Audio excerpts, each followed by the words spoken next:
আসসালামু আলাইকুম প্রিয় বন্ধু শরীদ স্নেহভাজন, আজ আবার আসলাম অপার ভালোবাসা পর্ব 3। তো আপনাদের সাউন্ড হয়তো একটু কম হবে, আপনারা চেষ্টা করবেন নিজেদের চেষ্টায় শুনে নেওয়ার জন্য। মোবাইলে সমস্যা আছে তো। আর আমি আবারও বলছি যে সকালবেলায় যাবে রিল আকারে, আর সন্ধ্যায় যাবে পূর্ণাঙ্গ ভিডিও এবং বিস্তারিত আলোচনা। তো আপনাদের মতামত অবশ্যই আমি কামনা করি, মতামত জানাবেন, সহযোগিতা করবেন, আর মানবিক কল্যাণে উপযোগী মনে হলে অবশ্যই শেয়ার করবেন। আমার ভালোবাসার মানুষ আপনারা, ভালোবাসার প্রমাণ দিবেন আশা করি। অপার ভালোবাসা 3। তোমার পণ্য কিনে ঠকলো অন্য জনে, ভাবছ কি লাভবান? এখানে বিক্রেতা, তুমি অন্যের ক্রেতা, হিসাব সমান সমান।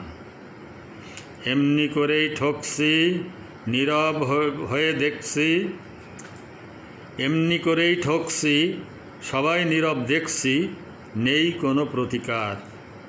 আত্মঘাতী জাতি করছে নিজের ক্ষতি, কেউ আছে দায় নিবার।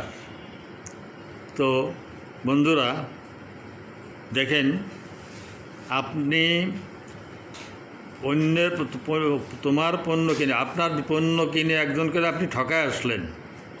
আপনি মতো মনে করলেন সাময়িকভাবে আমি জিতে গেছি, যে আমি ওজনে কম দিছি বা খারাপ জিনিস ফরমালিন দিয়ে বা যে কোনোভাবে হোক রং মাখায়ে উচ্চ মূল্যে বিক্রি করে আসছে, তাকে ঠকায় আসছে। আপনি খুব খুশি, কিন্তু আপনি যে একটা পণ্য বিক্রি করছেন তা তো আপনার আবার অন্যান্য পণ্য কিনতে হবে অন্য লোকের কাছ থেকে, সেও আপনার চরিত্রের, সেখান থেকে কিন্তু আপনি ঠকে আসলেন। তাহলে মূলত কি হলো, আপনি যে ওইটা বিক্রি করে তাকে ঠকায় নিজেকে লাভবান মনে করছেন, আপনি কিন্তু আবার ঠকে আসতেছেন। একটা পণ্য কিনে আপনার 2-3টা পণ্য কিনতে হবে নিজের পারিবারিক প্রয়োজনে, নিজের প্রয়োজনে। সুতরাং একটু ভাবুন তো, কারণ আপনি একটা পণ্যের বিক্রেতা, কিন্তু আরও কয়েকটা পণ্যের ক্রেতা কিন্তু আপনি। সেখানেও যদি আপনার আমার মতো অসাধু ব্যবসায়ী হয়, তাহলে সেখান থেকে ঠকে আসতেছেন, তাহলে সমান সমান হিসাব হয়ে গেল। আর যদি আমরা এরকম করি যে আমিও ঠকাবো না, কেউ আমাকে ঠকাবে না, তাহলে কি হলো? তো সুতরাং হিসাবটা কিন্তু সমান সমান হয়ে যাচ্ছে, এটা কিন্তু মনে রাখবেন, ভুললে চলবে না। এমনি করেই ঠকছি, সবাই নীরব দেখছি, নেই কোনো প্রতিকার। তা আমরা নিয়ত এইভাবে ঠকেই যাচ্ছি। আর অদ্ভুত একটা জাতি আমরা, যে আমরা ঠকেই যাচ্ছি আর নীরব দর্শকের মতো আমরা ভোগ করে যাচ্ছি এর কুফল, তারপর যে খারাপ যে পরিণাম, কিন্তু প্রতিকার করতেছি না, কেউ প্রতিকারের চেষ্টা করতেছি না। সম্মিলিতভাবে আমরা যদি এগুলোকে বয়কট করার চেষ্টা করি, বর্জন করি, তাহলে কিন্তু অনেক কিছুই হয়। এই সম্প্রতি কয়েকটা পণ্য এরকম বাজার অস্থিতিশীল করার চেষ্টা করছিল, তো কিছু লোকে উদ্যোগ নিয়েছিলেন, কিছু লোক একতাবদ্ধ হয়ে সেই পণ্যটাকে বর্জন করার চেষ্টা করছিলেন। তাতে কিন্তু মোটামুটি সুফল পাইছিলাম আমরা, কিছুটা হলে সুফল পাইছিলাম, আর এরা অনেকটা সাবধান হয়েছিল। তো আসলে আমরা মনে করি কি জায়গা, আমার এই একা একটু করলে কি হবে, আমার একা একটু করলে কি হবে, কি হবে আপনারা জানেন না। আপনারা সেই রাজার পুকুরে দুধ দিয়ে ভরার গল্প জানেন, যে সবাই তো দুধ দেবে, আমি একা 2 কেজি পানি দিয়ে আসলে কেউ বুঝতে পারবে না। বড় সকালবেলায় দেখা গেল পুরা পুকুরেই পানিতে ভরা, দুধ এক ফোঁটাও পড়ে নাই। তাহলে ঠিক ওইরকম অবস্থা হবে। তো আমরা সবাই যদি এরকম করি যে আমি একা একটু করলে কিছু হবে না, কিন্তু প্রত্যেকেই কিন্তু তাই চিন্তা করতেছে। আমাদের চিন্তাভাবনায় পরিবর্তন আনতে হবে, আমাদের মানসিকতায় পরিবর্তন আনতে হবে, আমাদের মানবিক হতে হবে, সৎ হতে হবে।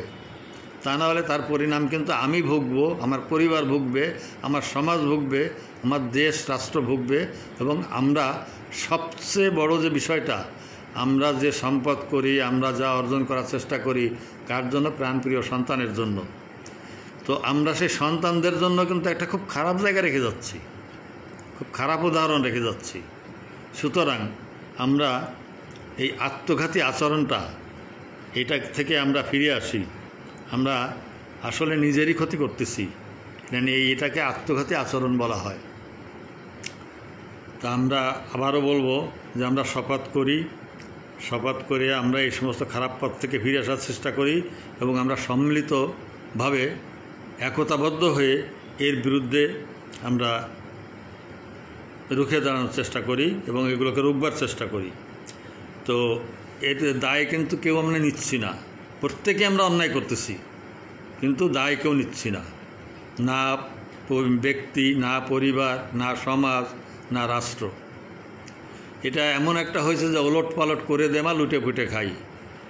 কিন্তু এ কয়দিন চলবে এভাবে? দিন দিন আমাদের পরিণতি কি হচ্ছে? আর অনেক দেশ আমাদের থেকে খারাপ অবস্থা থেকে তারা উন্নত জাতিতে পরিণত হয়েছে, উন্নত পরিণত হচ্ছে। ভিয়েতনামের মতো দেশ কি যুদ্ধবিধ্বস্ত, কতটা বছর, কি পরিমাণ ক্ষতি তাদের হয়েছে, তারা কিন্তু ওটা ঘুরে দাঁড়াইছে। মালয়েশিয়ার কথা চিন্তা করেন। আর দ্বিতীয় বিশ্বযুদ্ধের সবচেয়ে ক্ষতিগ্রস্ত দুইটা দেশ, জাপান এবং জার্মান, কিন্তু তাদের আত্মপ্রত্যয়, তাদের একতা, তাদের যে একটা শক্তি, সাহস, উদ্যম, আজ তারা বিশ্বের সবচেয়ে উন্নত দুইটা দেশ। তো আমরা আমাদের দেশটাকে পরিবর্তন করতে পারি, কিন্তু তা আমাদের উচিত এই খারাপ জিনিসগুলোকে বর্জন করে ভালো জিনিসগুলোকে গ্রহণ করা এবং প্রত্যেককে সচেতন করা, সাবধান করা। ধন্যবাদ।